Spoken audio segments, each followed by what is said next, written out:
Buenas tardes a todos. Good afternoon, good evening. My name is Victor Ugarte. I'm the director of the Instituto Cervantes. Welcome to this session of the series 100 Women Scientists, Dialogues with Women Experts in Science and Language. We present the talk From the Classroom to Algorithm, Education and Science for the Future. This conversation invites you to reflect on how knowledge, curiosity, and technology can come together to address social challenges and shape a more inclusive future. We are delighted to be joined by María José Martínez Bravo, biomedical researcher at University College London, and Nuria Oliver, a artificial intelligence expert and director of the ELLIS Alicante. They will be properly introduced later by our chair, but drawing on their international careers at institutions such as MIT, Microsoft Research, the Karolinska Institutet, and the King's College in London will be very interesting in how to explore how science and technology, and particularly artificial intelligence and educational research, can transform learning, promote gender equity, and inspire new generations. Beyond innovation, today's session will be highlighted the importance of education, scientific vocation, and the responsibility of researchers and educators to create meaningful impact in society. The discussion will be moderated by Victoria García Giner, a researcher at the Rosalind Franklin Institute, developing advanced microscopy techniques to tackle major biomedical and societal challenges. With a strong multidisciplinary background, she is also an active science communicator committed to dialogue, education, and equity. We hope you to find this inspiring dialogue on the power of science and education to transform our world. We are recording this session. We are also on a stream, so we hope you enjoy both here and on YouTube this event. Let me just introduce briefly some events, coming events from the Instituto Cervantes here in London. On Wednesday, 15th, we have a screening of the documentary Dressed in Blue at the Open City Documentary Festival. We also have the spring weekend of the London Spanish Film Festival starting Thursday, 16th of April. And from the 20th to the 26th, the edition of La Línea, the 26th edition of La Línea Festival with Sara Correia, Laia Cali, Renata Flores, La Yegros, Electric Trio, Las Salseras, Caifanes, etc., etc. Many music to enjoy. And I leave the floor to our participants. Thank you very much, and gracias. Thank you.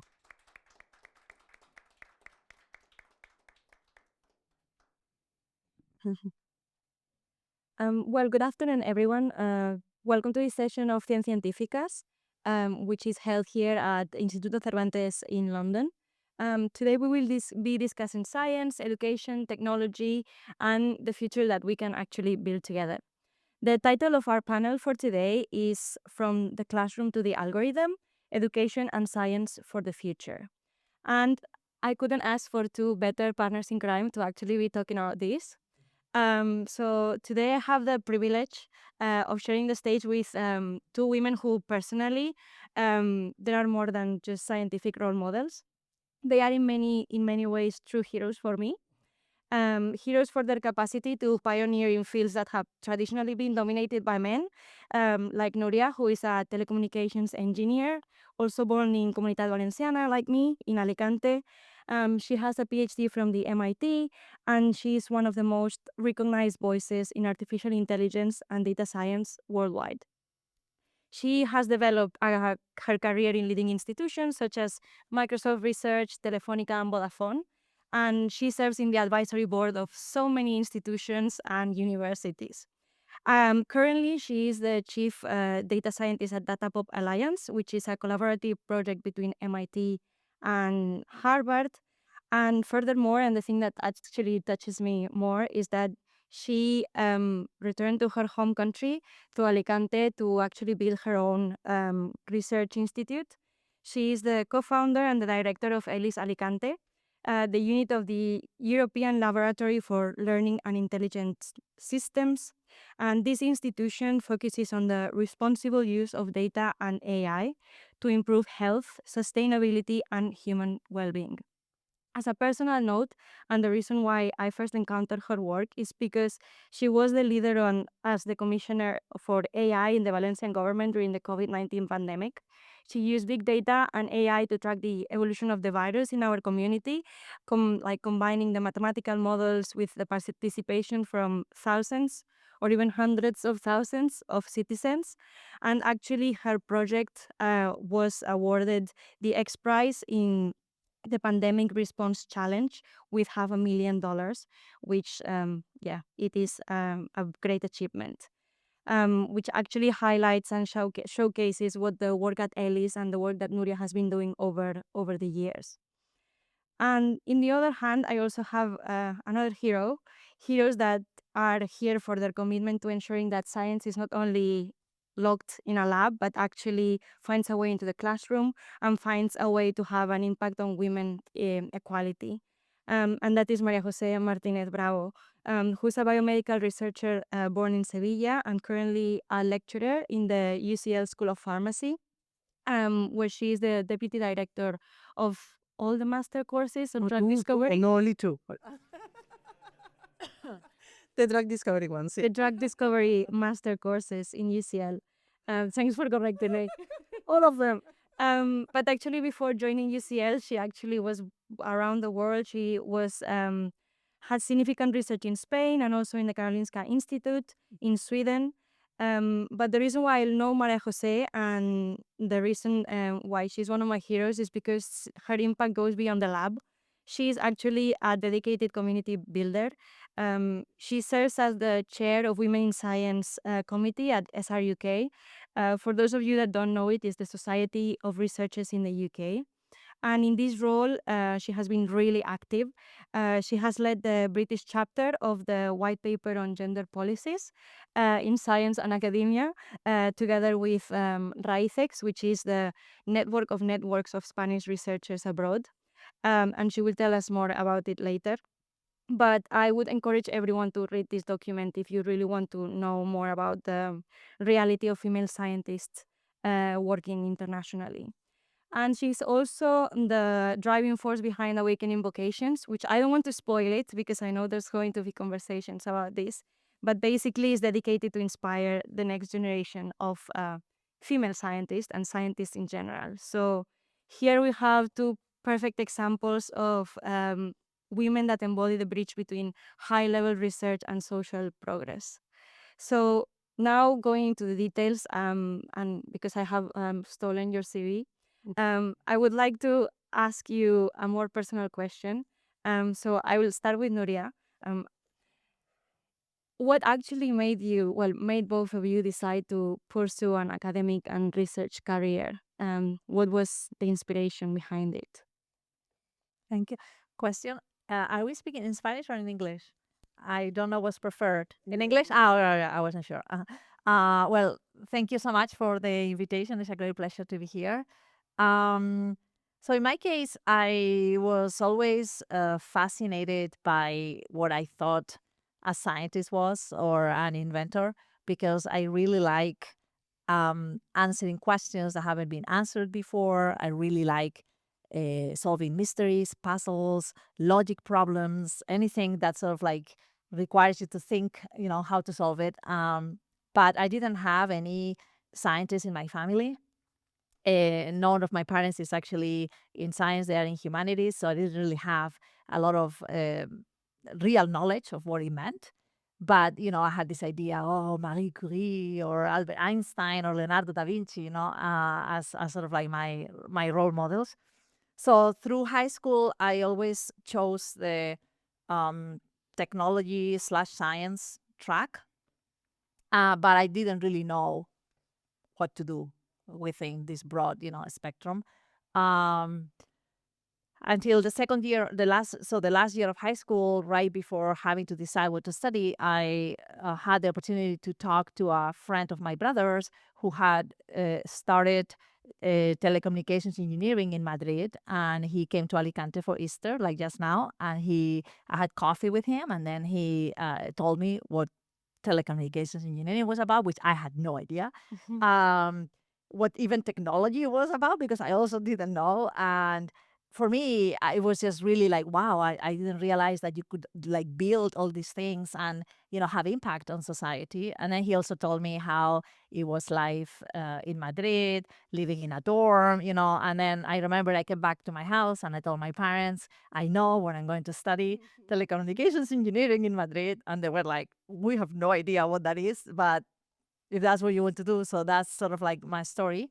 In university, I continued really being very interested in science and in research. So I really wanted to be an inventor, a scientist, a researcher. And the third year, so when I did the degree was 6 years, and there were 6 different specializations, and you did the specializations the last 3 years. But on the third year, one of my professors from the math department, she offered me to write a scientific paper for a conference. And I decided to write it about artificial neural networks and biological neural networks and trying to establish a parallelism between them. So for me, that was the discovery of AI. And I always say it was love at first sight, because I thought it was the coolest thing ever to invent algorithms, to invent like mechanical systems that can actually learn and do things on their own. I thought that was like really like magic. So I wrote this paper, which I recently discovered, because I only knew, okay, this is how I discovered AI, but I didn't really remember exactly what the paper was about. And actually my husband gave it to me as a present because he found it. And I was really like, wow, I was very impressed, but at the same time, it was kind of depressing because I was 19 when I wrote it or something like that. And a lot of the things that I say is the stuff that I do now, but I wasn't even conscious of, about that. So I talk a lot about creativity and what makes humans humans and what are the limits, of AI. So a lot of the topics that we are discussing today, but that was like, I guess it was science fiction, maybe not at the time. But anyway, so I did, that's how I discovered AI. And then I thought, okay, I'm going to try to learn more about AI within my degree.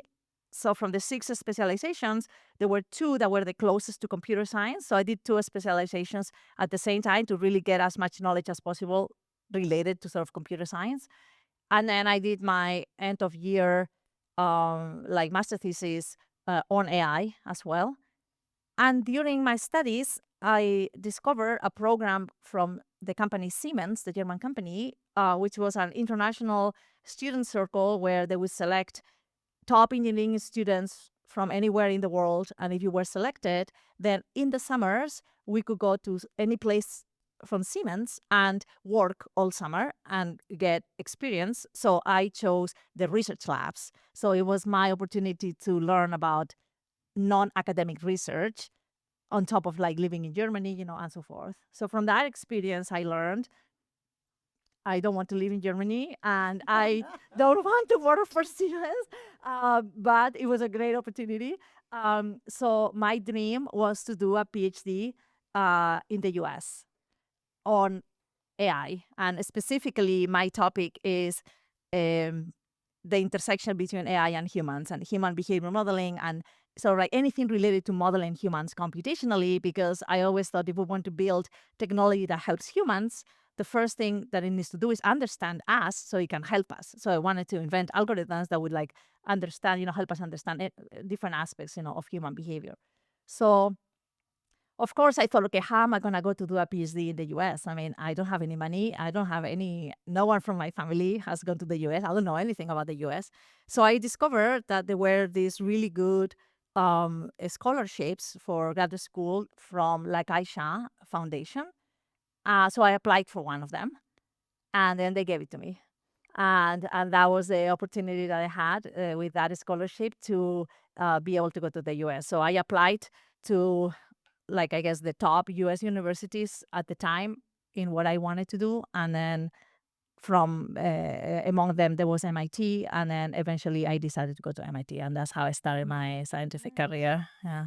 That is very interesting. Like that, basically, your paper was a crystal ball to the future. Yeah, and I didn't know at the time, but I think that for me, I don't know if it's probably happened to both of you or to everybody here, that many times we talk about mentors and how important it is to have mentors, and I think, at least in my experience, I have never had like a mentor with the title, okay, I am your mentor, I'm going to mentor you, but there is this people that you talk to at some point in your life that really help you find the way. Like, for example, the friend of my brothers that told me about telecommunications engineering, I consider that a mentor, because if he hadn't told me about it, I would have never studied that. Or the professor from the math department that offered me to write a paper. Why did she do that? I don't know, but it really opened my eyes into AI and writing scientific papers, and so forth. So I think all these different maybe very small events that happen in your life, but that can really determine the path, are very important. And then you don't know at the time that this is going to be so important, but then later, with a retrospective view, then you realize, wow, if I hadn't written that paper, or if I hadn't talked to my brother's friend, maybe I wouldn't be here. I'd be doing something else. Was it similar for you also, Maria Jose? Kind of, actually. So basically, I always knew that I wanted to do something that was going to make a positive impact into people's health. But because of how I am, I knew I couldn't be a nurse or a MD or a surgeon, because I get very quickly close to people. So I thought, my God, what if the patient dies in my arms or anything? So I thought, okay, I want to cure people from far away without knowing the patient, kind of thing. So actually, my teacher in chemistry during my school years, whose name is also Maria Jose, told me, you know what, pharmacy is a potentially career for you, a potential good degree for you. So I decided to study pharmacy, because in that case I could work in drug discovery to help people, but as I said, from far away, without getting too close to them. So definitely, if she hadn't been in my life, probably I would have never thought about pharmacy as a degree for me to pursue a further education, a higher education. And once that I finished my degree, I realized that sure, it's cool actually doing that research and everything else, but I wanted to be the person who was making this personal impact on people's lives. So I thought, okay, I want to become a lecturer at university, but I know in order to become a lecturer in university, you have to have a good research record. So, okay, I'll go and do my PhD, then I'll do a first postdoc, second postdoc, in order to achieve what I want to do, which is becoming a lecturer at university. And that's what I did. So I applied to several different institutions to do my PhD. I didn't get the best grades ever out of my degree, but a person who believed in me, Isabel Aguilera, was the one who offered me the option to do my PhD with her in understanding better the adaptive immune system. So I did my degree, my PhD in the Institute of Biomedicine of Seville, and once that I finished, I decided, you know what, now is the time to apply for postdocs. And this is something that it's a kind of a motto or a mantra that I implemented in myself from these young years. I'm going to allow people to say no to me rather than me saying no to myself. So I decided, you know what, I want to do a postdoc. Which ones are going to be the first institutions I'm going to apply to? The best ones in the world, because I'm going to allow them to tell me no. So then I can go to the second best in the world, to the third best in the world, and then finally go to an institution that is kind of matching my intellectual level. Surprise, surprise! Karolinska Institute got me, wanted me to join them. I mean, those are the Nobel Prize people. They are clever, right? So wow, that was the 2 years of my life. I went to Stockholm, and I was researching with this amazing group. But again, it was someone from Stockholm giving an opportunity to someone in the middle of nowhere in Seville, right? So again, not a mentor role, but someone who, for whatever reason, gives you the opportunity, and then you do the most out of it, out of that opportunity. And 2 years living in Sweden, even though everybody speaks English and beautiful English, I have to say, I didn't know what the person in the speaker in the tunnelbana, which is the tube over there, was saying, if there was a delay, if suddenly two trains coming at once, because obviously they were talking in Swedish. I thought, my God, I really want to be in a society where I understand what's going on. So for my second postdoc, I applied to the best institutions in London because I wanted to be in London, still direct flight back to go to home. And King's College, London, offered me this second position. Again, someone now offering a job, a second postdoc to someone who's now coming from Karolinska. And after working with Professor Jura Ivanji for 3 years, I decided, you know what did I want from the very beginning? I wanted to be a lecturer at university, right? I already have 10 years of research experience in biomedical science. Maybe now is the time actually to jump to what I always wanted to do, which was more a teaching focus role. Again, I applied to UCL, best institution or one of the best in the world, and they accepted me. So amazing.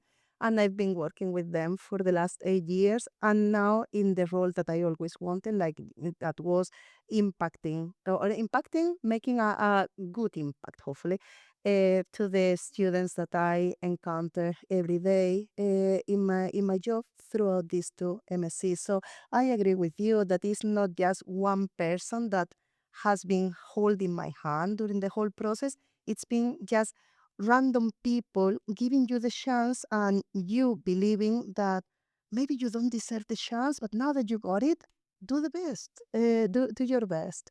So yeah. Yes, well, I hope now you can get the point why they are amazing role models to have. Yes, and that learning. You're far too kind, I have to say. No, it is true, and I kind of agree with you. There's some moments where you find the right people and you listen what they're saying, and they change the way you see your future and your career. And I think that kind of encountering you during my life has been this. You have been these people now, so yes, now that you know them, I think we can move on into the next part of the talk, which is actually algorithms and classrooms, which is actually what their expertise is. And well, we can of all agree that technology and AI are no longer things that teachers or in a classroom you can choose, but that they are simply there. And I don't know if this actually changes the way teaching is happening currently. So this is a question for you, Maria Jose, as you're like more into teaching. Do you think that there is a change in the way we're teaching now, or there are tools that you're seeing can improve this? So I'm basically focused on higher education, so at academic level, right? Due to my everyday work. But it's true that actually at that level, technology and AI is being very much implemented because this is what universities should do also, right? Universities should be also on the edge of on the frontier of technology. So I fully agree with that. But it's true that so the positive things about technology and AI that I can see is that, for example, now the students are using virtual reality for them to get exposed to certain equipment, to certain techniques that are otherwise far too dangerous to put the students or to make the student um, start getting a use of the technology. So, for example, in our course now we are throughout virtual reality, we are teaching our students how to use HPLC, which is a system to separate small molecules.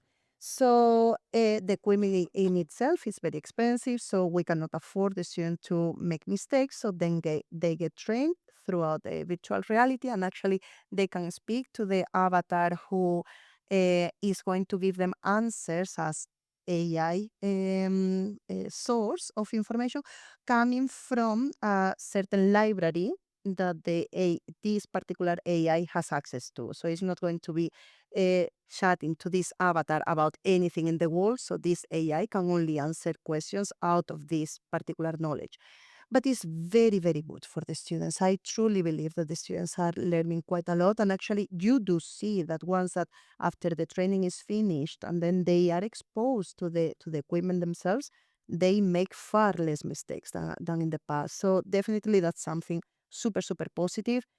My concern is implementing this kind of technology far too early in the educational year. So it's true that, for example, intelligent whiteboards are called, or digital whiteboards are very much implemented into even primary school classrooms, which is this basically a whiteboard like this one where you can have access to the whole internet. So I do know that the teachers and the students enjoy that technology, and I think it's very powerful and very, very good for these years. But yeah, do you need some water? But I'm not completely sure about how much they implement AI in those young ages. So I don't know if that's something that Nuria does know more about. I mean, there are, in terms of using AI to teach, I think the biggest opportunity that AI brings is in the area of personalization, transforming the education experience as a one-to-many experience where really the teachers don't have the ability to personalize the way they teach because they have 30 students, sometimes even more. So either you learn the way the teacher is teaching or you just don't learn. And with AI, we can move to a one-to-one model where you can have a much more personalized experience where the teachings can adapt to the learning speed of the student, to the strengths and weaknesses of the students, and so forth. So this is a very nice opportunity to really personalize education and really adapt, to each student, including or especially in the context of students that have special needs, both in terms of physical needs and also cognitive needs. So that area, I think, is really, for me, is like the biggest reason why you will want to use AI, in education to really adapt, to each student and be able to teach, more effectively. I think that the challenge, the biggest challenge, I think that most educational institutions are facing is the sort of like generalized use of generative AI tools and especially chatbots to do the homework, which requires a complete rethinking of the educational model and of the kinds of activities that children are supposed to do in the classroom versus outside of the classroom, because it doesn't make any sense to ask for homework that 99.9% of the students are going to do with a chatbot, and then probably the teacher will also use another chatbot to grade it. So at the end, you have chatbots, talking to each other. So what's the kind of education system? But this is the reality today. So it is a complicated, I think, topic because the penetration of generative AI tools in our lives has been very fast, sudden, and very generalized. So it's not something that you can say, oh, you cannot use it. You just have to think they are going to use it. And then it's like, okay, what is a better way, to use it? Because you have to come from the basis, that they are going to use it. But also this requires a certain amount of, I think, significant amount of investment in teacher education. So I think one of the biggest barriers to the adoption of technology in education in a constructive way, not putting a smart whiteboard where half the time is broken or they don't know how to use it, or putting laptops in the classroom and they don't do anything with these laptops, right? But really making a constructive use of the technology requires a massive investment in teacher education. And I think that is one of the biggest bottlenecks in most countries. the amount of investment, because it's a lot of investment, but also the very human reaction to resistance to change. There is also a certain percentage of teachers that have been teaching the same thing the same way for the past 30 years, and they also don't see the point of changing. So I think there is also a cultural change that needs to happen, and that is also very, very difficult. One part that worries me a lot, which is related to education, but I think it affects us all, is what is happening with many of the abilities that define us as human beings, like our critical thinking, our creativity, our social and emotional intelligences. What happens when we don't develop or exercise those skills because we delegate them to technology, and particularly AI? And to me, this is probably one of the biggest, worries, to the point that in ELLIS Alicante, in the foundation that I created, one of our research projects is called Maike, and is an educational chatbot that has as an objective fostering critical thinking in the students by applying the Socratic method, which means that instead of just giving answers, it asks critical questions to help the students find the answers for themselves. So it's a completely different way of using AI that puts the person at the center and says, okay, what is the best thing for the person? And probably the best thing is not to give all the answers all the time, especially given that sometimes the answers are also factually completely wrong, but this is another limitation, right? But what is the best thing for this person, and how can we do that? So I think it's also important to understand that there isn't a single path in technological development. There are many possible paths in technological development. There might be one path that is the one that technology companies want, because it's the most profitable one, but it's not necessarily the best one for us individually or collectively as a society. And I think what is very important as a society is that we feel empowered to realize that, we should choose the path, we should choose the way. And maybe it's not the way that, the technology companies want us to be, but, there are other ways. And this is also one of the reasons why we created this foundation, to show other ways of developing technology, in our case AI, that really puts people at the center. And then you develop technology for the people, not technology that takes advantage of the people, which is the situation right now. Yeah, I think that this situation with generalized models is like basically another round table that we could be talking about it for hours. Yeah. I don't know if, like, in terms of chatbots or ChatGPT, to name one, you have been as a teacher, as a lecturer, had to change, as Nuria said, rethink about how you are teaching now compared to the past. Very much so, actually. So it's it's very sad in my eyes, because one of the good things that the pandemic brought was actually this remote teaching and teaching online, but also doing open book exams, which in my eyes are the right way how to examine if the student is being able to apply the knowledge they have got, if the students are able to make connections from one lecture to the other one, to have a good overview, right, of all the knowledge they've been exposed to. In my eyes, the best way how to assess that is throughout open book exams. But that's something that the pandemic actually offered to us. We were kind of forced to go into that direction. But that direction was reverted just 3 years since it was implemented, because of the appearance of ChatGPT. We couldn't trust that the students were themselves the ones who were answering the exams, because they weren't giving reasonable answers.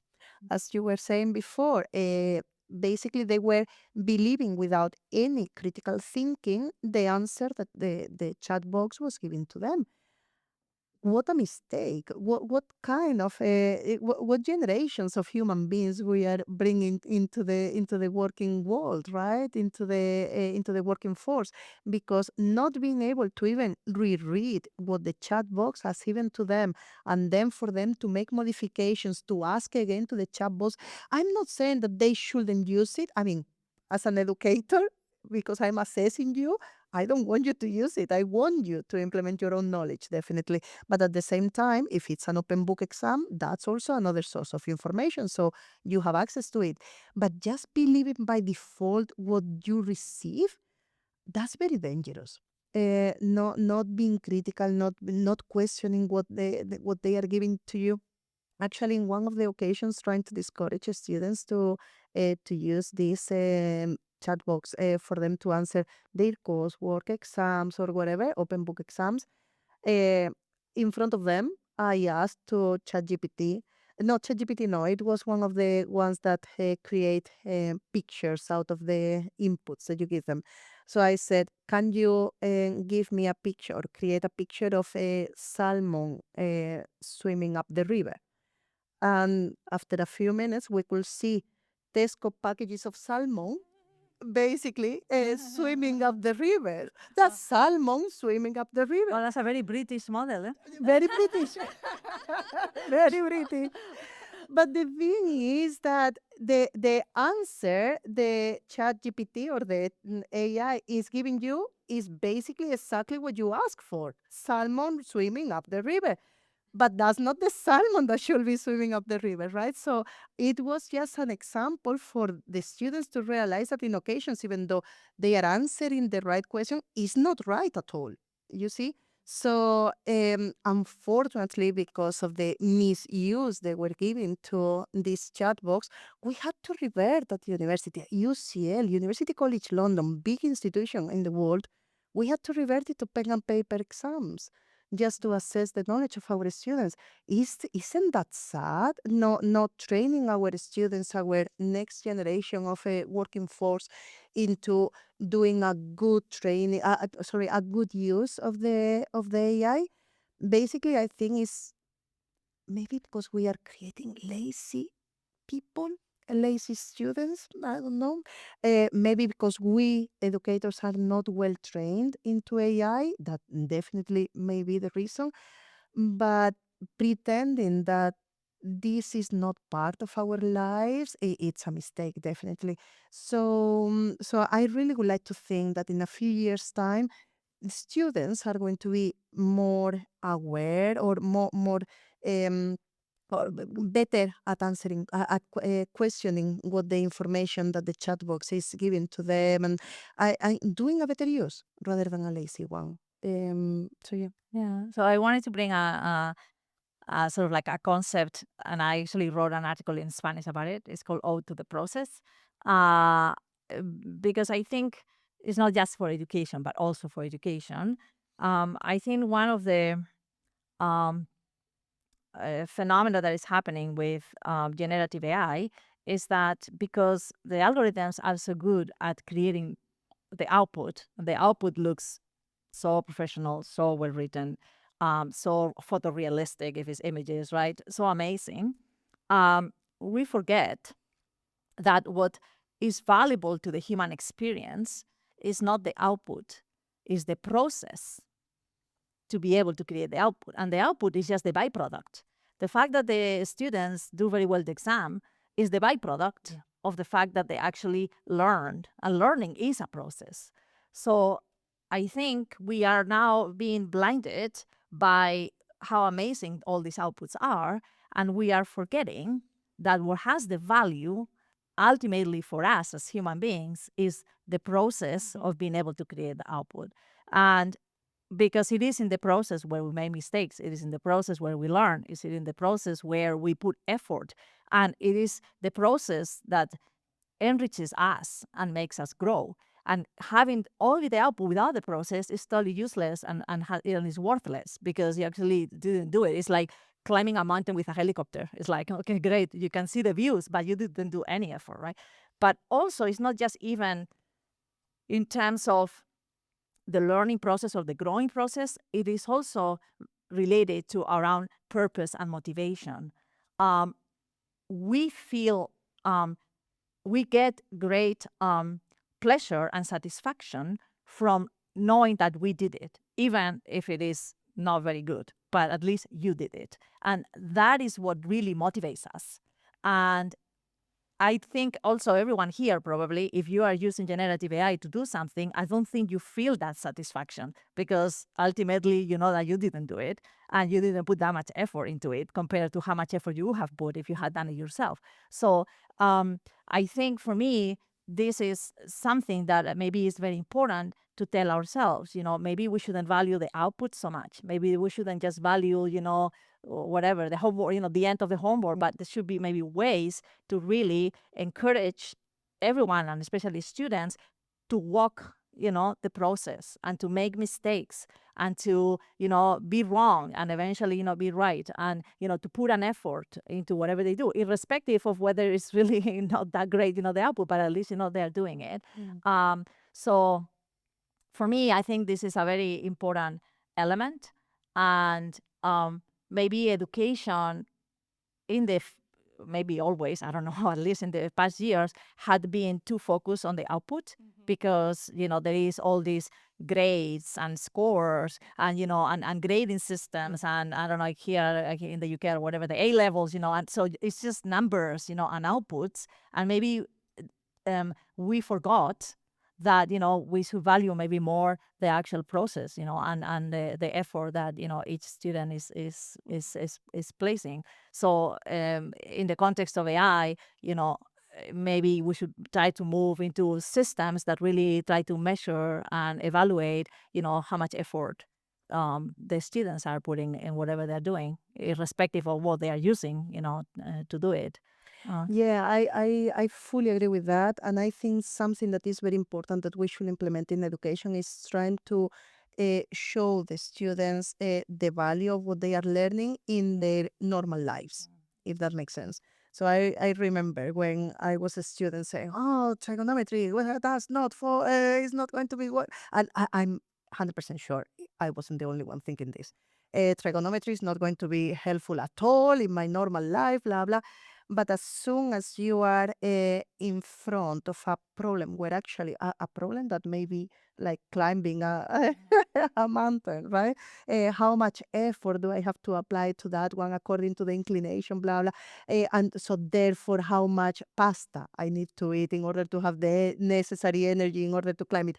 Like making the student to feel that actually what they are learning is necessary, is applicable to what they are going to do in their normal lives. I think that definitely makes a change because in my eyes, when you express the problem in those terms, the students suddenly don't see it as something they have to get high grades on. It's something that suddenly they're interested in. So I definitely agree with that approach. We need to be better at stop scoring the final product, the byproduct, as you were saying, but also trying to ensure that the learning process is enjoyable. Yeah, definitely. Yes, these are very two great like reflection points, no? Like how can we rethink the process to be valuable for education, and also how can we give value to what we are learning in our daily lives? Yeah, definitely. Also touching upon what you said about the importance of the outputs in education, it is actually also the only thing valuable outside of the classroom. So this brings me to the other topic, which is what happens to the use of technology, or what are the impacts that the use of technology outside of the classroom are actually having on the young people and on the students in the classroom. So Nuria, you have mentioned before creativity, critical thinking. So I don't know what your takes are on these specific topics of like how this technology, chatbots, social media are actually affecting how school kids or like students learn. Yeah, well, I mean, I think maybe we just have to see the recent, um, verdicts from a couple of lawsuits in the U.S. Regarding social media platforms, and especially the LA ruling on determining that the product, in this case, the algorithms used by social media companies, were the cause for addiction in this particular case that they were suing, saying that the person had become addicted. And this is definitely a landmark case because it's the first of thousands of cases where different, I guess, both individuals, states, countries, institutions are suing the technology companies for the algorithms that they design, because they knew that those algorithms were addictive. In fact, they were designed to be addictive, and they completely not only ignored it, but they made them even more and more addictive, using AI, techniques. So definitely, I think um, intense smartphone use, intense social media use, uh, definitely I think has an impact on mental health and on also social, potentially social skills as well. Actually, I just read, I think it was yesterday in the news, that Australia was suing Meta and TikTok. I mean, Facebook, TikTok, Instagram, and some other app, again for the same ground. So I think the ruling, in LA has really opened the door to a lot of different cases. I have been, talking about this for many years. It is also perhaps interesting that many of the children of the technology companies, upper management or founders, don't use technology, and they go to Waldorf schools and they don't have technology in their classrooms. The children of the people that are at the same time, creating all these addictive, algorithms. So there is this perhaps reverse phenomenon where maybe 20 years ago, we have the digital, access gap, and we still do. Not everybody in the world has access to the internet. Not everybody in the world, has access to the same technology. But what we have been observing for the past 15 years or so is sort of like a reverse gap, where the children in households that have lower socioeconomic level and that have lower opportunities to offer them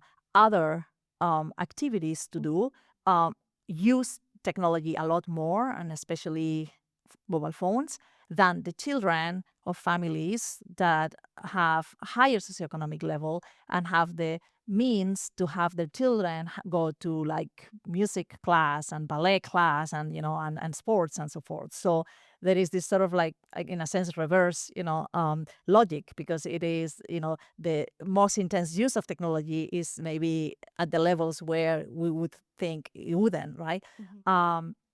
So I am hopeful more now than maybe I was a year ago, because I think these rulings, I'm hoping, that are going to change things. But it's been more than 20 years since these social media platforms exist. So the damage, that they have, caused in one generation, is there. And maybe this is also something to make us reflect more on whether something maybe similar might happen in the context of generative AI if we don't really do a lot of research on trying to, as I said, put people in the center and understand, what the advantages and disadvantages are, what the benefits and the risks are, and how we can orient technological development to make sure that, it will be positive for us, but also will be positive collectively, for the environment. Because every time we ask ChatGPT to whatever, create a poem, or even people now are asking chatbots simple search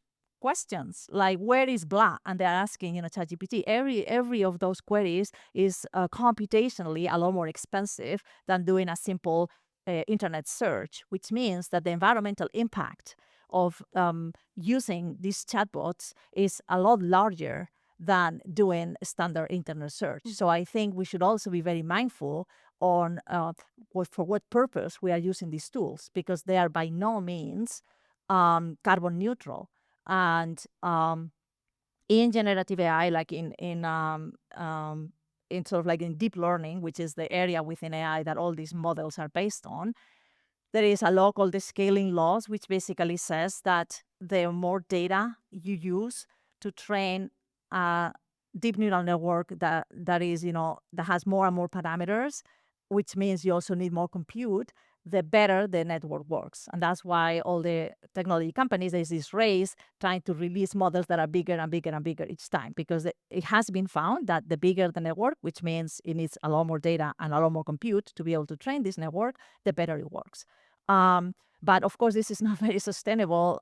We can continue, ad infinitum, but also, do we really need to ask a 1 trillion parameter model for something that I could easily find on the web in like a nanosecond? I mean, do we really need to do that? In Spanish we say matar moscas a cañonazos. So I think we should also be mindful about each of us, about the technology we use and why we use it, because we are not probably thinking about the environmental impact that it is having, but it does have a very large environmental impact. And yes, and Yeah. do you feel the same? Well, I feel very much the same, and I have experienced myself in my 8 years in higher education. I have already seen how the new arrivals, the new students are coming with much less and less self confidence, and I fully blame social media for that. So at the beginning, the students were much more, I mean, much eager at raising their hand if they didn't understand a question, expressing themselves in front of the classroom. Now you don't find that. Now, even if you say, well, if you have questions, now is the time, no questions, and then you start receiving emails. Why, instead of sending me the email with the questions, why don't you put it in the Q&A forum that it's available for everybody? No. Otherwise, they will know that I don't know the answer for this. They will think that I'm stupid. But they is people like you. It's not that suddenly these they are professors. These they are your peers, your colleagues, your classmates. But this being embarrassed about what other people may think about you, I fully blame is social media. And this is something that I have seen. And I've been in higher education only for 8 years. For the people who have been in higher education for 30, they must have seen the change in a very dramatic way. So definitely that's something that we need to teach our young generations or our primary school, secondary school generations how to handle social media. Hopefully now social media is going to be better legislated throughout these issues that we're talking about. But definitely the education must come from the house, and not in a way of avoiding it, just in a way of doing a good use of it. I think that's Yeah, I don't think you can do a good use of it personally. I don't think we can fight the algorithms. I don't think we can. They have been designed to leverage many of our own cognitive biases and weaknesses to really draw us into keep checking, if there is another like, if there is another new content, if there is another, and that cycle is a very biologically ancient cycle of reward that it is, I think, very difficult for any human being, any adult, not to even mention a child or a teenager, to really break and have these self-regulatory mechanisms. I just don't think it's possible. I think if I ask all of you here, how much are you using your phones, you would totally underestimate how much you're using your phones, because we are not even aware of it. We even do it unconsciously. People unconsciously, it's like a pacifier. Like unconsciously, we're checking constantly. It's like you're missing a limb. I mean, ask any of your students to like give the mobile phone at the beginning of the class. It's like, taking a limb from them. It's like, no way. And you know what happened? Actually, now that you're saying that, in the last exam session that we had, so now we are in March, so the last exam, now we are in April, the last exam session in January, the students were asked to basically put their phones away, right? But they couldn't have them on top of the table because the handwritten exam was going to take place. But the invigilators allow them to keep the phones under their chairs rather than in the far corner of the room. And I was talking to the invigilators, why is that? I mean, under the chair. What if suddenly they are scratching their ankle and check? I don't know. I mean, put the phones far away or even in a different room. No. because of anxiety. Yes, anxiety. Anxiety. So they said that one of the policies now at the university is actually to reduce as much as possible this anxious environment at the time of assessing your students and putting the phones far away. 2 meters far away from them is going to raise it's going to raise the cortisol levels, blah blah. They are going to have bad performance. I mean, in 2018, like I wrote this book called AI Naturally that I finished now the second edition because obviously from 2018 to now a lot of things have happened. But back then, I was mentioning a study that was from 2018 or so on teenagers and their mobile phones, and most of them, they were really establishing an analogy that it was a part of their body. Like it was a study where they challenged them not to use the phone for 24 hours. And it was about whether they were able or they were not able. And then there was a tried how long they could not use the phone and then what they felt. And in addition to anxiety and so forth, like many felt that they were missing a limb. Like that was the actual description. Oh, wow. Yeah, like they really were missing a part of their body because from the moment they wake up to the moment they go to bed, they have it with them, They spend more time with that thing that, I mean, all of us probably spend more time with our phones than with any other person, in our lives. So it is really, it is hard. And then what you were saying about the external validation, it does cause a lot of anxiety on everybody because feeling constantly judged is intuitively, it doesn't think that is good, for anybody. But that's what social media does. You're constantly being judged. Like in our lab, one particular phenomenon that we've studied a lot, and one of the few groups in the world that we have studied it, is beauty filters. Because I think beauty filters is the ultimate external validation kind of tool. So beauty filters are filters that are available on Instagram, TikTok, and many other social media platforms. And those are filters that you apply to your selfies before you upload the selfie so you look more beautiful. They are extremely popular. More than 90% of female teenagers and young women use them. So the selfies that you see on social media don't correspond to the actual physical reality. They are pretty much, beautified. This creates this cognitive dissonance between what you see in the digital world, because everybody's beautified, so everybody's so beautiful, and what you see in the physical world. When you look at yourself in the mirror, which is like, wow, I don't really look like the beauty filter, to the point that the number of plastic surgeries in teenagers has grown exponentially. The dysmorphia, anxiety, or even suicide linked to the beauty filters has grown a lot. And to the point that just recently, some of the social platforms decided to either ban beauty filters or regulate their use depending on the age. But, we've studied them a lot, and we have been publishing about this and talking about this since 2022, because it's not just all of this. On top of all of this, they have a lot of biases. So there is a canon of beauty.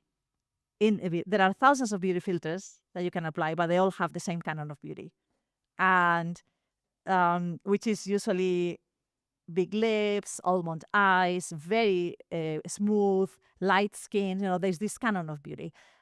So we investigated, what is this canon of beauty? What kind of biases it has? It has a clear, racial bias, and to the point that we call it a form of digital colonization, in the same way as, white people went to many parts of the world to colonize, other countries. Now there is this digital colonization, which is happening, through the beauty filters, but also through the chatbots, because the chatbots have a certain view of the world, that they are disclosing to hundreds of millions of people, that use them every day. So that's also a very interesting idea, something that is happening in the shadows, in the background, in a very subtle way, which is this massive spread of a certain view of the world, irrespective of where you are.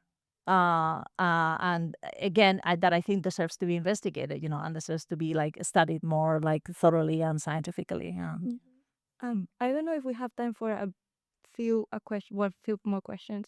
Actually, touching on this and how biased the internet is, I think you touched on a topic, both of you, about how these biases, and I think because the three of us are women, I think this is a topic that we should discuss about, which is how are these biases and how these biases in technology are actually affecting women in science, and how they are affecting like young students, especially when choosing their future careers.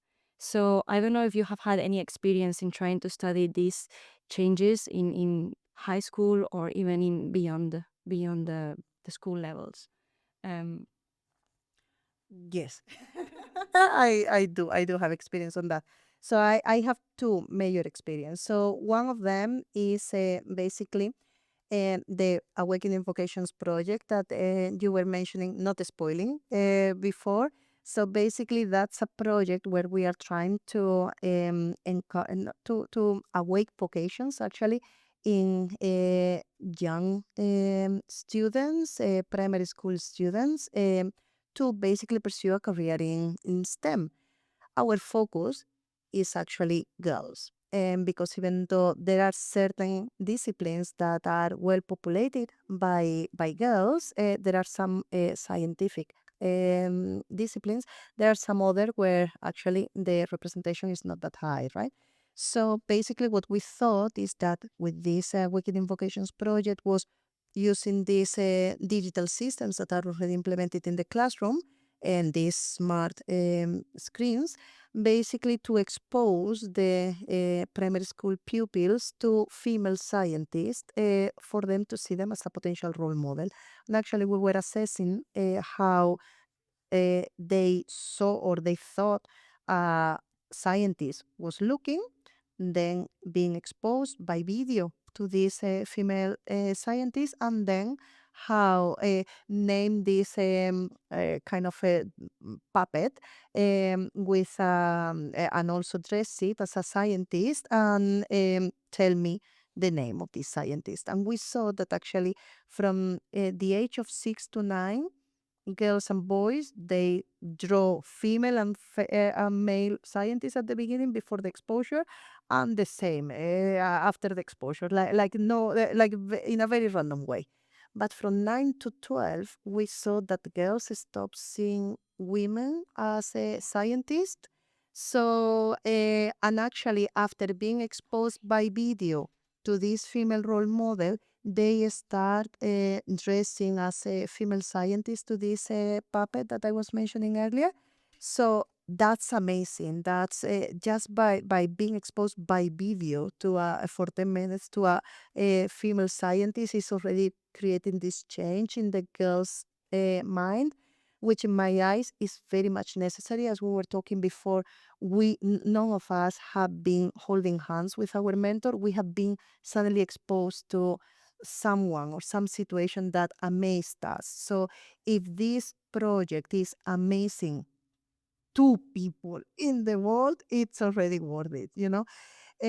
So that's definitely something that we are very much very keen in continuing in order to keep this awakening these vocations in our young students, but also something that we have also seen, and this is what is described in the white paper of gender policies in science and academia, this book that is here.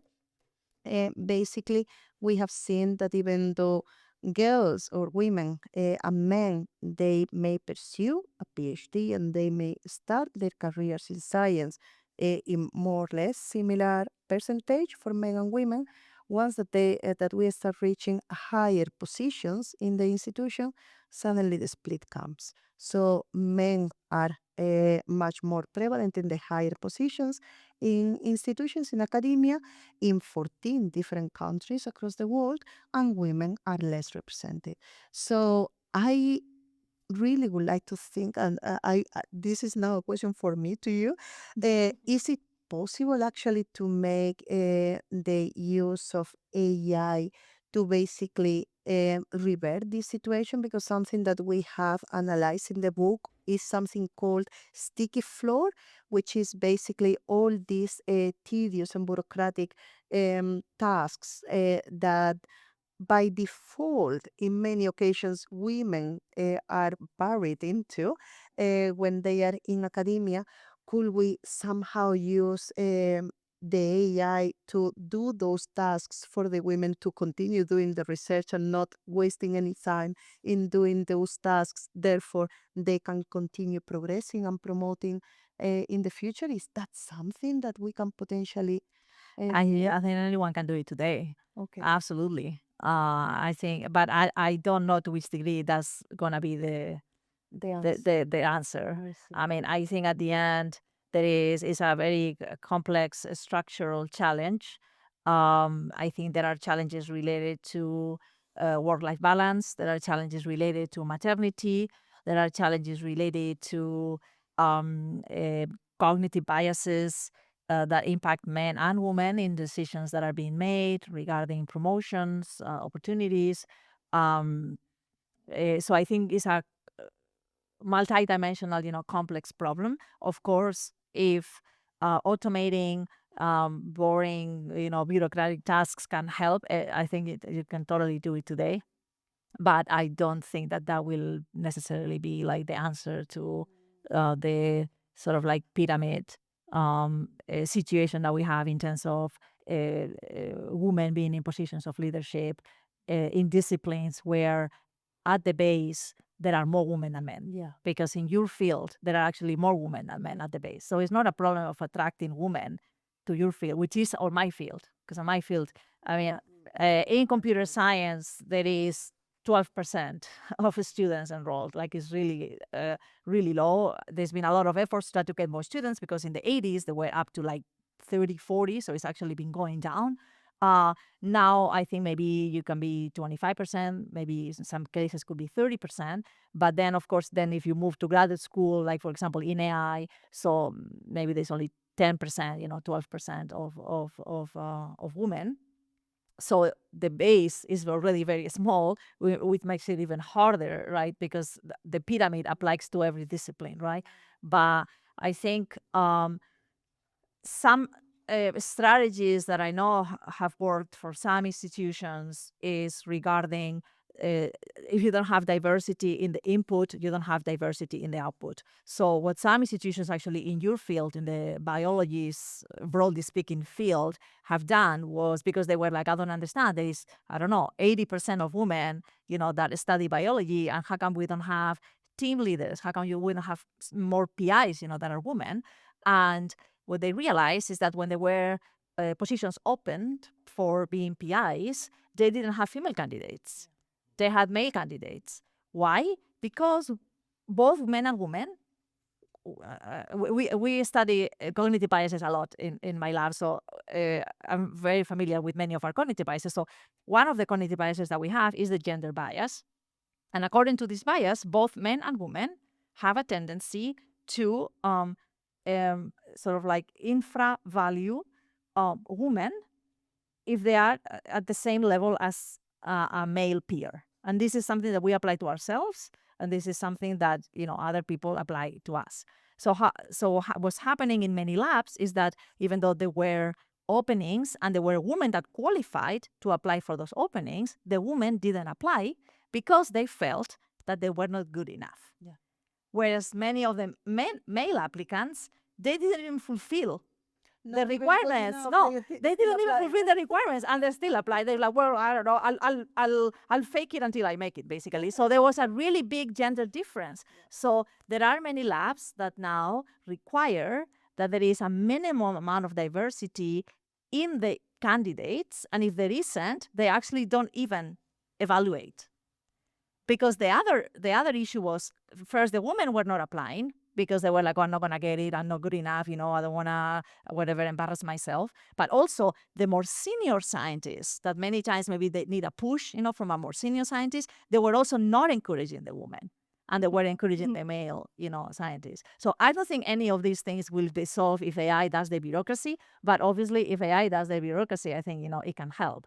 But I think it has to be a multi sort of like a strategy approach to try to have more gender equality at the higher levels of decision in science, for sure. I mean, it is true that being a scientist, we didn't talk about this, but, being a scientist is not a job. is a Way of life. lifestyle. Yeah.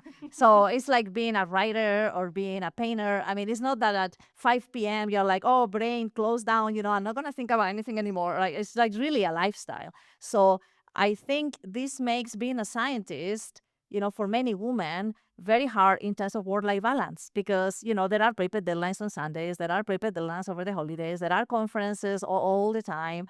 It's really a vocational job.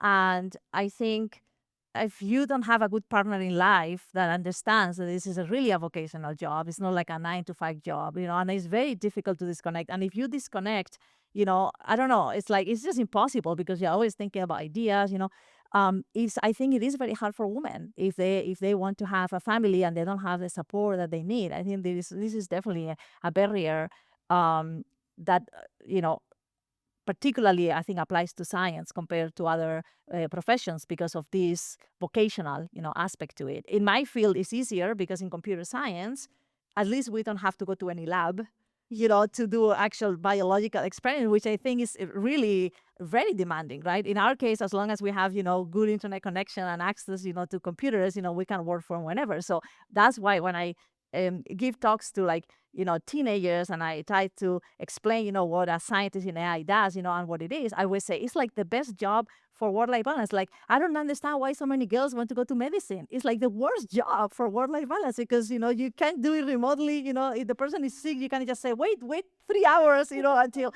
But for our job, you can do it anywhere you want, anytime you want, so you can organize your day. So it's really, I think, a fantastic job, for work-life balance. But this is not the stereotype that is being communicated. I mean, if I ask any of you, close your eyes and imagine, a person who is a programmer or a researcher in AI. Steve Jobs. Yeah, you don't imagine someone like me. You probably imagine a guy with glasses in some basement doing like random. I mean, no one wants to be like that guy, and even less girls, right? So I think we also need to work on breaking, the stereotypes, especially like in my field. Yeah. So yeah, I think that this is really interesting because I think we need to close it now, but we've discussed a lot of the diagnosis of this gender gap and how we can actually tackle it. I don't want us to leave here with this like kind of negative note and only the problem. So I wanted us to leave this place with something to hold on to. So I think that my last question for both of you is, what would you actually tell the 13-year-old that doesn't want to go into science or doesn't want to go into a technological role, in order to encourage her to actually pursue that career? You want to start or you want me to start? I can start. Basically, I will say I will transfer to her the same motto and mantra that I said I already applied to myself when I was young. Like, don't say no to yourself. You don't know what you are capable of, and you really don't. So just go there, expose yourself. It's true that social media is going to probably create already a barrier in your brain for you to try to go over. But that persona in social media is not you. You are a different person. You are a better person than just that. So I will say, like, even fail, even we learn from every experience. She was talking about the byproduct of the final painting, right? It's not the product, it's what you learn through the process. So even if you fail, even if you receive no's for applications or whatever, that doesn't mean that you are failing. Is you are learning through the process. So and learning is beautiful. It's beautiful learning, not only learning knowledge, but also learning about yourself, learning how you handle situations. I didn't handle well my first no, but now my fifth no, I'm perfectly okay. So I think that learning about you, about yourself, about what you are capable of, it's amazing. It's beautiful. So just expose yourself. You have nothing to lose, absolutely nothing to lose. That will be me. What do you think? What would you say? Yeah, no, I mean, for me, it would be don't say no for the wrong reasons. I mean, I don't think everybody necessarily wants to be a scientist. I don't think everybody, should be an AI, engineer or all. But what I would like is that everybody has the opportunity to consider all the options and has knowledge about all the options, so they can really explore and make an informed decision, which I don't think is the case right now, because obviously children are exposed to certain professions a lot more than other professions. Everybody knows what a teacher does because they have teachers, what a doctor does because they see doctors, right? But what an AI researcher does, have no idea because they probably never met one, right? So I think that is one element to it. That to me would be the most important. But then when I explain, my personal choice, why I chose this job, and why I am a scientist, I just don't think there is a better job in the world, because I don't think there is another job where you are never bored, where you the limit is your own ideas, and you can do whatever. Like, I don't think there is any other job in the world that has this level of creativity and, as you were mentioning, constant learning, but also possibility for impact. The fact that you can have tangible, real impact on many people's lives, and that you are really inventing the future. And I don't think there is anything more fascinating than that. So when I tell them what I do, I know the reasons why I do it, but I don't think everybody should do the same thing that I do. But what I really hope is that the ones that would like to do what I do, they know that this job exists and that they know that it's an option for them. Yeah. That is a great closing. I don't know if anyone in the audience actually has a question for them. Or I do, but I need a microphone. Because Yes. Hello. Thank you, María José, Victoria, and Nuria, for this evening. I wanted to ask you, what are your thoughts on this new bill or law that is going to be passed in Spain related to social media for teenagers? Because I think it's quite difficult now to erase them for what they have seen or from, that part of society. And then it is also true that it's not the same being 16 that when you are 12 or 8.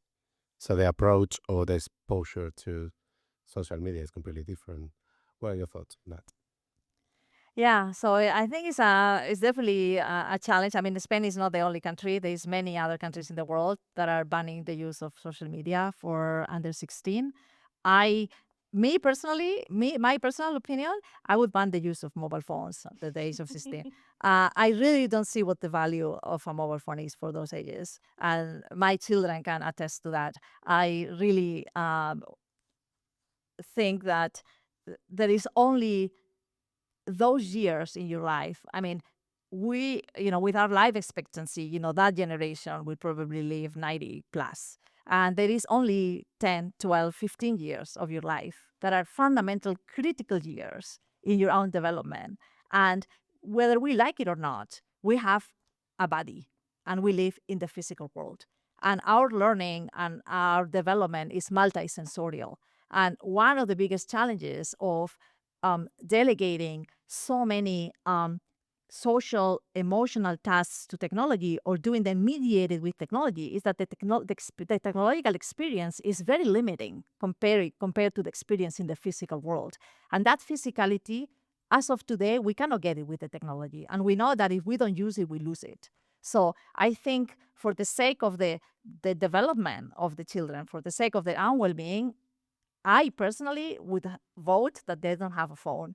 I think they have a very long life later to have as many phones as they want, to implant as many chips as they want in the brain, and do whatever they want. But I think we have to understand the kind of animal that we are, and we are a social species, and we have a body, and we cannot ignore the body. I think one of the challenges of generative AI, which doesn't have a body, is that it makes us forget the importance of embodied intelligence. So the whole debate in the public sphere about whether, with chatbots we have reached artificial general intelligence, I think is an insult to intelligence, because we are equating, being very capable in terms of generating, and understanding all sorts of content with, the complexity and the multisensorial experience of what intelligence is. And does this mean that someone that is non-verbal is non-intelligent? because they are not using language. I mean, it's obviously a very, very misleading, perception of what intelligence is. And there are a lot of studies that are showing how important the sensory integration is for our own learning, how important having the feedback, the haptic feedback of I'm touching the world and I'm getting that feedback, how important it is for our learning, and how important human-to-human, face-to-face interaction is for our own learning and for our own development. And unless we evolve into some other different species that doesn't need that, that doesn't have this social element, that doesn't have this body, that needs something else, until we don't evolve into that, I think out of respect, out of the species that we are, we should encourage and really value a lot more the experience in the physical world. And that's why for many years I have been saying that giving mobile phones to children, from my perspective, is like really a time bomb. Yeah. I actually agree very much with her, but I agree with her because I'm a mom. And I mean, a mom of younger children, so 2, 4, and 6. But it's amazing when they are not on the TV, when they are not on tablets or on my phone or whatever. It's amazing what they do when they are bored, what they discover when they are bored, and or not even bored. Actually, they suddenly get excited about something that you didn't know they could be excited about. It's amazing seeing their faces when they learn something new, and they have learned something new because they kept trying and trying and trying. So I don't know, like experiencing their own bodies, trying to do a cartwheel that on Monday wouldn't work at all, and suddenly on Thursday is working perfectly okay because they kept trying. So constantly pushing themselves to learn. It's so precious years for them to learn a lot, and it's such a waste actually for them to not use the time for what the time is for, and just keep scrolling. Yeah, I mean, the infinite scroll is one of the most evil inventions. And I mean, I don't want to take more time, but it's interesting that you mentioned boredom. If you are interested in boredom, we also did a lot of research on boredom. So I encourage you to look at it, because I think it's fascinating, the intersection between boredom and technology. Yeah. Thank you. Did you have another question? Yes, I was thinking, but because we are in the Instituto Cervantes, I was thinking in our students, mainly in our adult students. Is a very different thing, because they are focused not on their grades, they are focusing on learning, and they want to learn. They enjoy the process, they enjoy the result of being able to speak Spanish or Catalan or Basque or Galician. So it's a good test maybe for the students that they are focused on their grades, like yours at the university. I understand perfectly that if they have a tool to do their homework and to deliver a much better result, of course, I understand that. But if you maybe can copy some trends of the students of adult education, or this kind of education, that if you are keen to learn a language, you are not going to cheat yourself, because you really want to learn. So I don't know if you can apply this kind of of interests of these people, that they are not focusing on the grades, for your students. Maybe you can copy some parts. I don't know how to mix this. No, I don't know. And just another thing, we have some students that they started learning via Duolingo, things like that. So they achieve one point that they don't learn anymore, and they come here. So it's very good for us, because we have many Duolingo learners here, because they say, now we need people to people, The real need thing. to improve, we need to increase our level of education. And I very much agree with you, actually. And this thing with the language is something that I was thinking about on my way here, because something that the students at the university, what they are doing these days is, when they are not native in English, they use their computers for basically whatever you are saying in the lecture room, for the computers to translate it by written into their native languages, which is good because that means that they can understand what you are saying, but they are not developing the language. So at the time of doing a handwritten exam or doing an oral presentation, the language is not there. So they have spent whatever number of years outside of their home countries, and they are not able to speak the language. So the same as when I was in Sweden, I wasn't even intending to learn Swedish, So that's why after 2 years, I thought I'm not part of the society. I need to go to a place where I feel I'm part of the society. So it's such a missed opportunity for the people who, by using wrongly these tools, they don't learn they don't enjoy the process of learning, which is what clearly your students are doing. So I think in your case, the students through technology have got maybe the interest in learning the language, but probably the interest is it goes farther than just learning the language. Is probably because they want to spend their holidays there. It's probably because they have a partner whose native language is Spanish, or any of the ones that you were mentioning. I think that once that you have like an extra interest, that is definitely not only the grades, when you have an extra interest that makes actually um, you value even better what you are learning, it's definitely the right tool. That's why even in the drug discovery, which is what I teach, right? The drug discovery world, if you instigate into the students or give to the students case studies that basically they will face in a working life, they will feel much more interested. So I feel that when you give a purpose of the learning they are doing, it's an aim, not just the grades, an aim, the outcome is going to be a positive one throughout the learning process. Yeah, I mean, I completely agree with that. I think it's related to um, internal motivation versus external motivation, and what's the motivation? And if the motivation is only I have to pass because otherwise I don't graduate, so you really see the learning as a burden.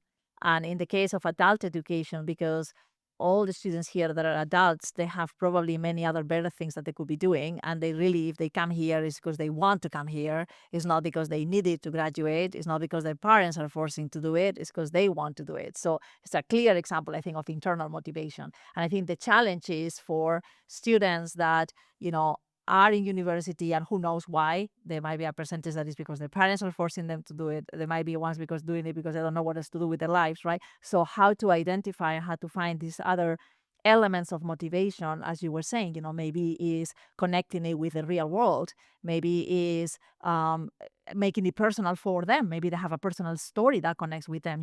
I think all those elements are very important. So what could be interesting is in your students, if you have an understanding of why they're coming here, beyond the surface, okay, I want to learn, but why?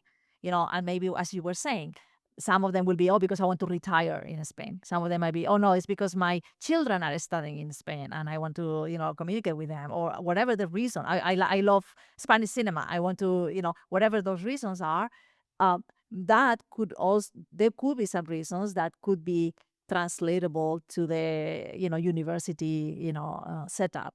But I think a big element is the motivation, and to which degree is an internal motivation, intrinsic versus extrinsic, external motivation. And I think in life in general, anything that is intrinsically motivated, you do it with a lot more pleasure and a lot more willing than if externally motivated. Yeah. I think there is one last question over there. Hello, I arrived late, so I'm very sorry indeed. As a neuroscientist and a psychologist, what we're seeing quite a lot in AI, and I also teach medical students as well, is there's a lot of mental health issues. A lot of mental health issues going on. I came late and you might have spoken about this. But one thing that has been pioneered, at least over here, I can't speak for Spain, although I love it and have been many times, especially Cordoba and Ronda. One thing that has been noticed is that students and other people are turning more to AI when they have mental health problems. For some reason, they're thinking that talking to something out there is better than maybe talking to their parents, friends, GP, wellbeing opportunities at their university. And I'm just wondering, I'm just playing devil's advocate, do you think that students not having their phones, I know there's a lot of negative things for them, do you think, and it could be bad for their mental health, but there are apps on there, for example, that students can use to help them with their mental health if they're not finding it easy to talk to people around them. And we also know that the brain doesn't stop developing until 25 years old. So really, if we're saying take mobile phones out of the education system, should it not be older because the brains are still developing? There's still an opportunity for these so-called negative effects that mobile phones are having to continue until their brain has fully developed.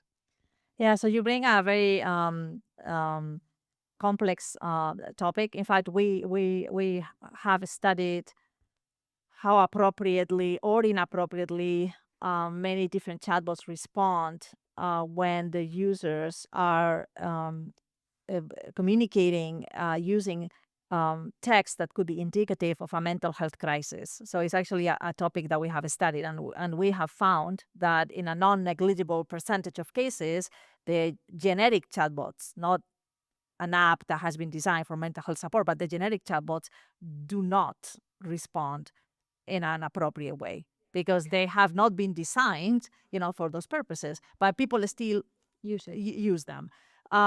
So it is as I said, it's a complex problem because obviously on the positive side, it enables the democratization in the access to mental health support. Most countries in the world, if not all, have too few mental health experts. In many countries in the world, mental health is a taboo topic. So there is a societal challenge for openly talking about certain mental health related, subjects. So having the anonymity in quotes, because who knows what the companies do with your data, but whatever, the anonymity of talking to this entity, can really lower the barrier that otherwise, it would exist and, and would be problematic. So I think there are a lot of opportunities for positive use, and a constructive use of, all these technologies in the context of mental health. The challenge is that it needs to be evaluated, properly, and it needs to be really measured, and it needs to be somehow determined, which ones work and which ones don't work and so forth, because right now it's totally kind of like unregulated, and it's a little bit all over the place in terms of how well or how badly they respond. You probably know of many actually cases of parents mainly suing the companies because they claim that their children committed suicide because, the chatbots, kind of encourage them to do. In our research, one of the mental health crisis situations was suicidal ideation. And it is true that there were, from all the chatbots that we evaluated, the worst performing was Grok, and it is true that the many times they didn't respond appropriately. There was a collaboration actually with mental health experts from the UK. So it is like any of what we have been talking. I mean, I don't want I don't want anyone from this conversation to think that we shouldn't use technology. I think the main message that I've been trying to convey is that there isn't a single way of using technology. And a lot of the technology that we are using today has been designed not with our well-being in mind, not with our interests in mind, but with the interests of the companies that design them. Because very rightly so, I guess, from their perspective, they want to maximize the amount of money that they make. And this means maximize the amount of time that we use, that technology.